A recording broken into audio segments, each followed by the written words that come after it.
Hi friends, in the last session we went around the newsroom to know how significant it is in a news organization, especially in a newspaper. In this episode, we shall look at what is editing all about.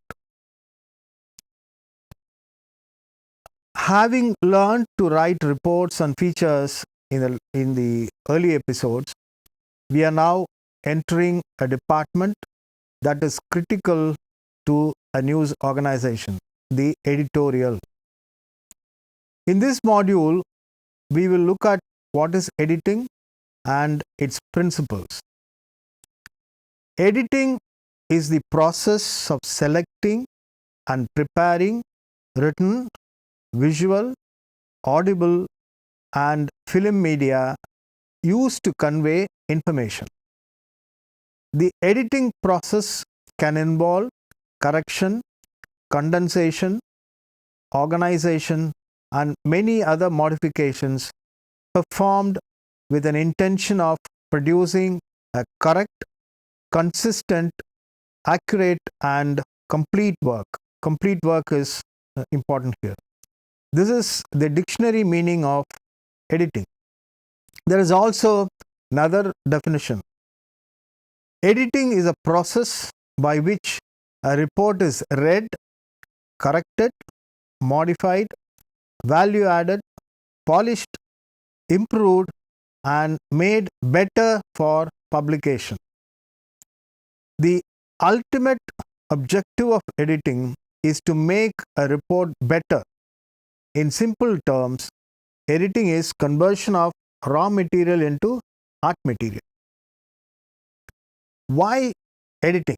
Or why should there be editing? Is editing so essential?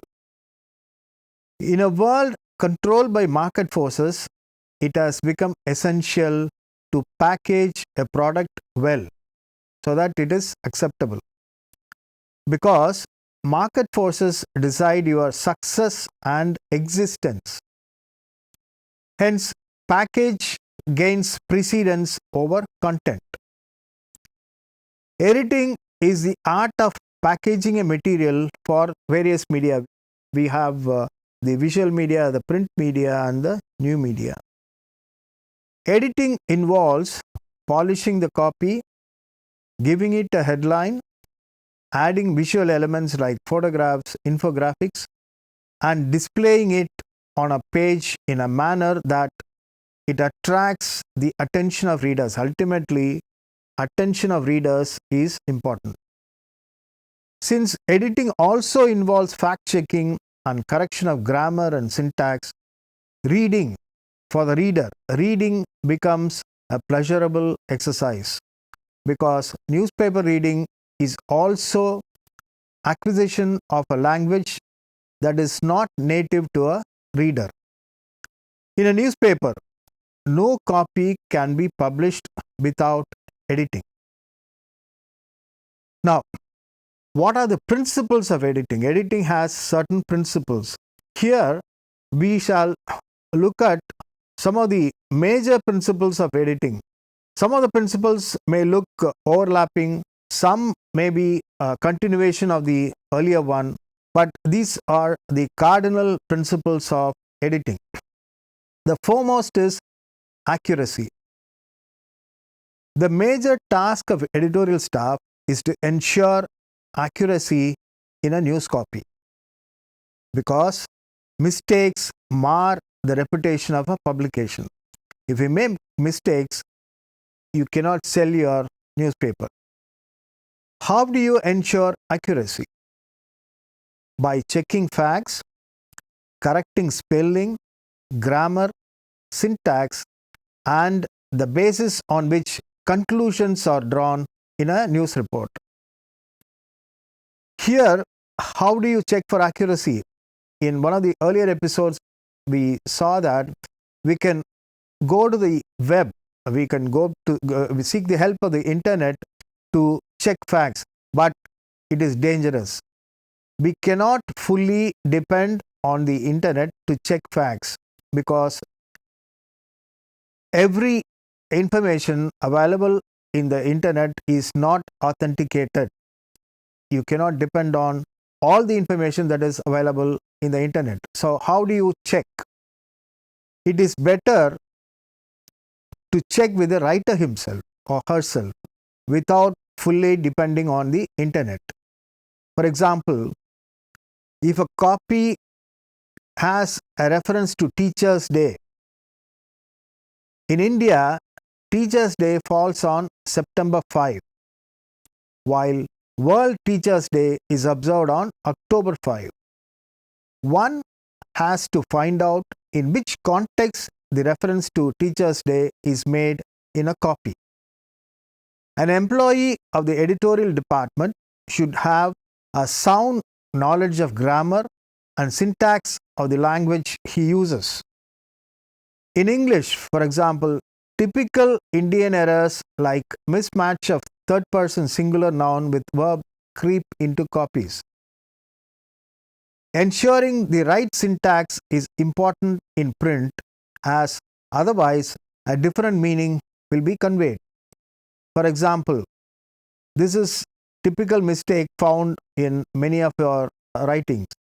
Concerned officials and officials concerned. While the first construction says that officials are concerned about something, the second one refers to officials responsible for a particular department or work.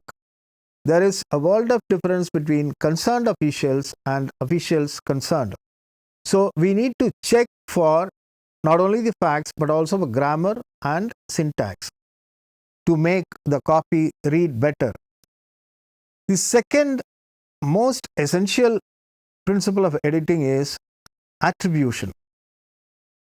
This is a very important principle for editing as it adds value to the newspaper, not only to the copy, to the newspaper as an organization.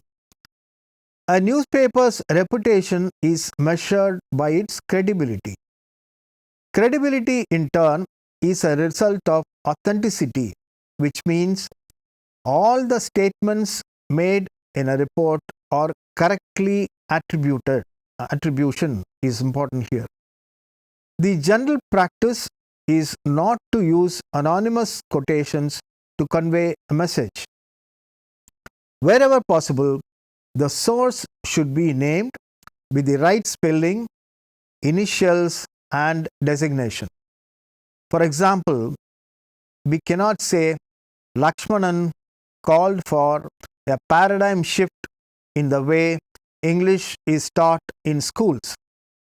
The right way of attributing this quote is former Vice Chancellor of Madurai Kamaraj University, M. Lakshmanan. Instead of saying Lakshmanan said this, we should say with his initial and his identity. We cannot also say a source said. The source should always be named. If for some reason the source should remain anonymous, we can say an official of the revenue department or a source in the family. You have to identify or qualify a source with an organization or a family, contextualize the source to the story. Wherever possible, we should explain why anonymity is requested. It could be somebody may fear for his life. Somebody may fear that his job will be lost if his identity is revealed. So, when you say that somebody wants anonymity, you should also state the reason for such a request. Otherwise, it will create an impression that the writer is thrusting his views or account of an event in the name of anonymous sources. The next one is objectivity. Editing provides balance to a copy. It ensures that all sides of an issue are discussed in a news report, and this is the way to allow the reader to make his own judgments. By doing this, objectivity is maintained and editorializing or generalizing or even trivializing an issue is avoided by balancing the copy. This involves balance and fairness. Balance is giving versions from both sides, and fairness is distancing from the issue. The two things are involved here. You present facts from both sides, and also you do not identify yourself with the issue in discussion. Objectivity means distancing oneself and also presenting all sides of the issue. In print, it is essential to provide all versions of an issue. This is very important. For example, we need to quote both sides in the case of a poll-related violence in a village. We cannot say that the majority caste group unleashed an attack on the other side. This is an indication of bias on the part of the reporter, which will reflect badly on the organization. The duty of the editorial department is to check such slips and provide balance to a report. Balancing is very important. The next one is clarity. The purpose of editing is to ensure readability to a report.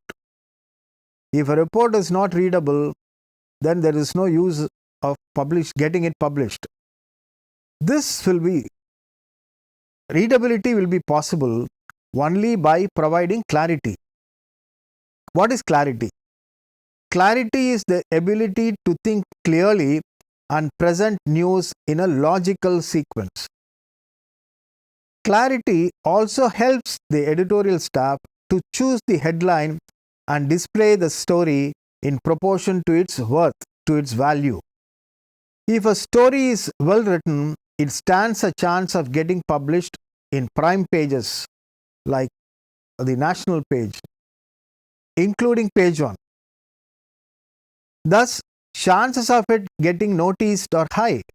When a story gets published on page 1 or in any of the state or national pages, it reaches a wider audience, a bigger audience.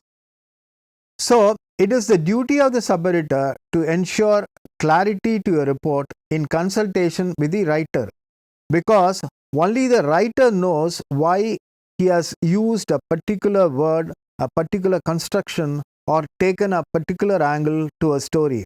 No change can be made, maybe grammatical or reconstruction in the case of difficult syntax can be made on your own. But whenever major changes are made in a copy to ensure clarity, it is essential that the sub-editor consults the writer.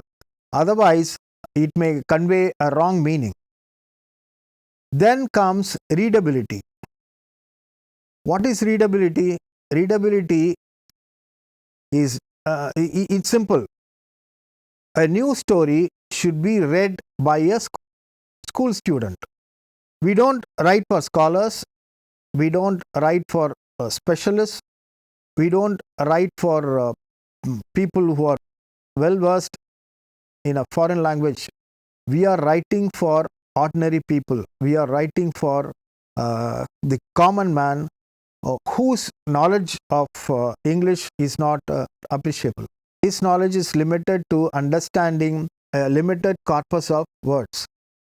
Readability depends on the choice of words, sentence structures, and length of the copy.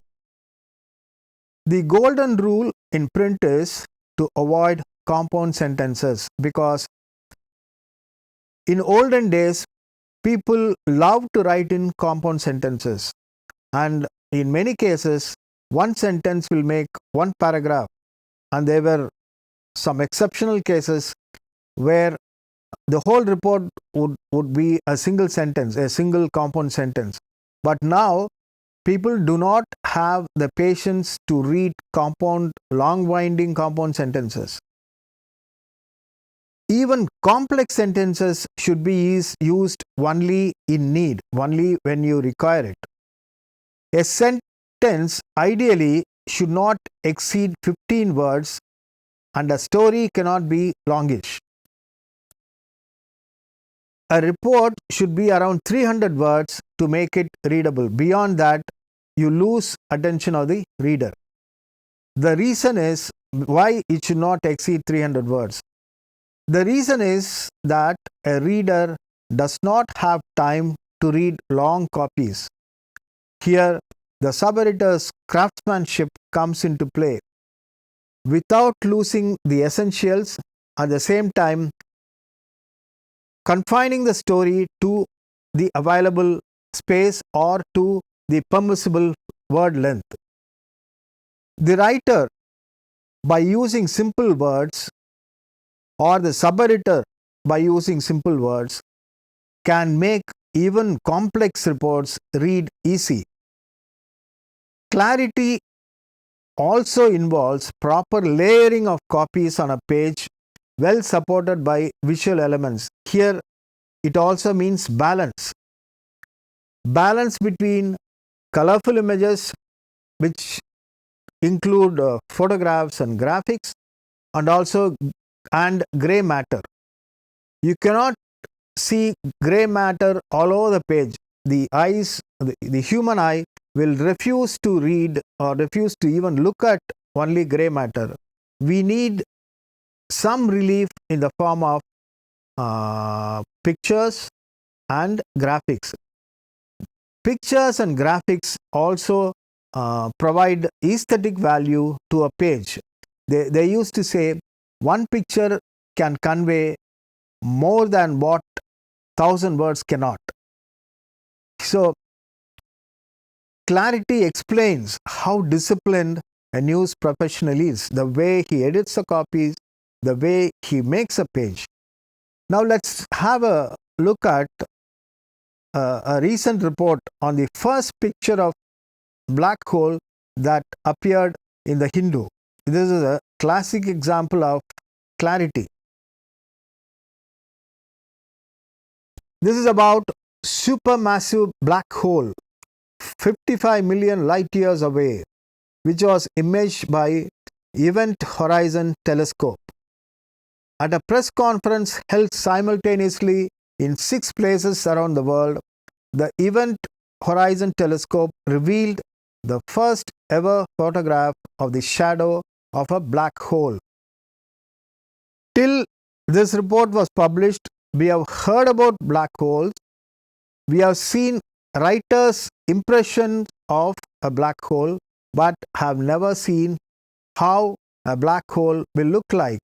So, this is something significant in the history of this world, and so revealing it to the readers needs better skill. The skill adopted in this particular report has been appreciated many of the readers. This is how it reads. Decades of effort and bringing together scientists resulted in the world's first glimpse of the shadow of the supermassive black hole at the center of the galaxy Messier 87, M87. Simple. How was this done? This is 55 million light years away from the Earth. Telescopes from 8 centers across the world worked as one unit to piece together this image. The stunning image looked like an uneven gold ring, heavier at the lower end than the upper. See how it is described in simple words. Analysis revealed that what was within the dark inner circle was rotating clockwise. This could either be the black hole itself or matter that was falling into it. The mass of this black hole was calculated to be 6.5 billion times the mass of the Sun, and its diameter is 100 billion kilometers. Though the Event Horizon Telescope set out to image both M87 and Sagittarius A the black hole at the center of the Milky Way, they have succeeded only in imaging the former despite its being much further away. This is there is also a photograph, that's the first photograph for the black hole. You can click the you can search for this and enjoy how the photograph has been taken. This is a marvelous discovery because it is the first time we have actually seen the shadow of a black hole. But it is not surprising that M87 was imaged and not Sagittarius A because the brightness of the material around M87. Since Sagittarius A is not as heavily accreting, any small variation in the light from the material around the black hole will make it much harder to image, says Professor Parjwal Shastri, Senior Associate at International Center for Theoretical Physics and an expert in this field. This paragraph explains why a particular image has been taken and the other image could not be taken.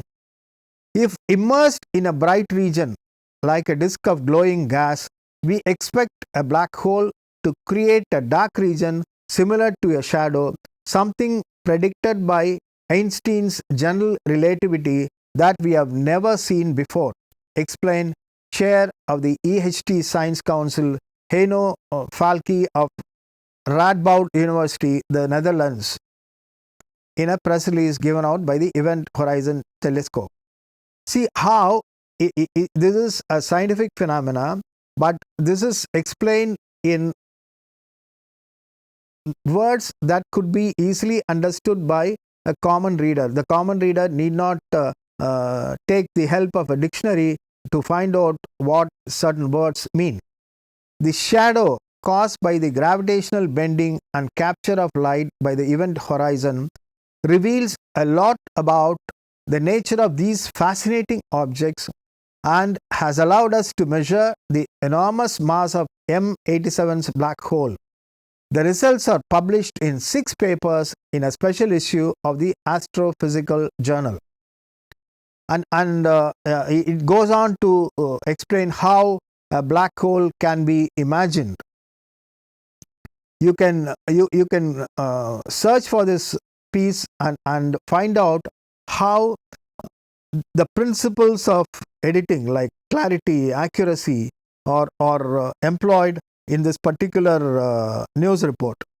This principle usually comes in the last, but this is the most valued principle of editing: human interest. Why should we write? Earlier we have seen why we should write. We should write because our writing will enable people to make the right decisions, will enable the ordinary people to make the right decision. The cardinal rule in journalism is that the reporter should write for the ordinary man. We don't write for a particular ideology. We don't write for a government. We don't write for a ruling party. We don't write for political interests. We don't write for business interests. But we write for human interests. Human interests should gain precedence over all other interests, political, business interests, any other interest.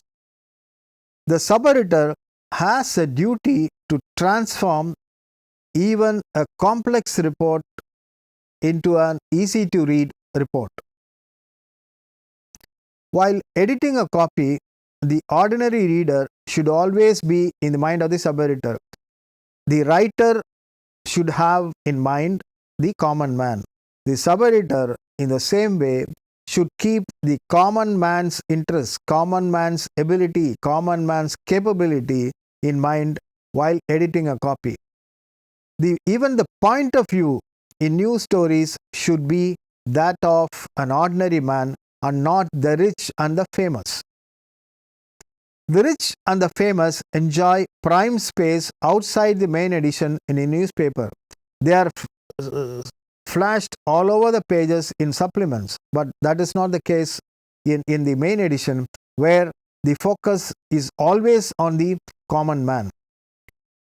Ultimately, the job of a newspaper is to provide information to the common man to make choices that will benefit him and the society around. So far, we have seen how the cardinal principles of editing help in making a copy readable and also bring credibility to the organization. The most important of these principles are keeping the common man in mind, because we write only for the common man. Another one is accuracy, fairness, attribution. In attribution, I want to repeat, anonymous quotes do not find a place in a newspaper. In print, you never should have anonymous quotes. Maybe it can be allowed it is allowed in the social media. That is different, because here we exercise a discipline of verification in print. When you verify, anonymous sources cannot be verified in while they go in print. Accuracy, fairness, balancing. We all know that the business of journalism is about telling the truth.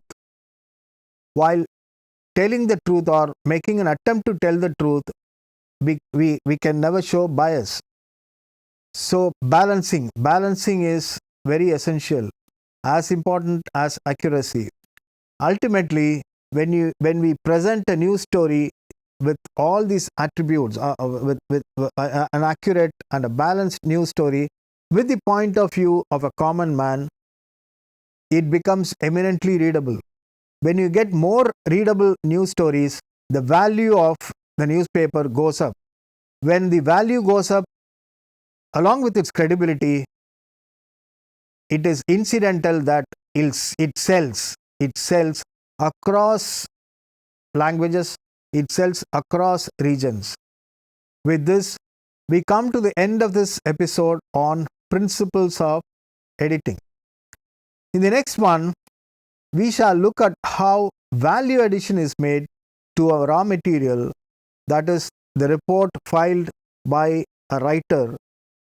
How value addition is made in the form of style, infusing style. Maybe the writer has a style, maybe the magazine, it happens in magazines. Magazines have a distinct style.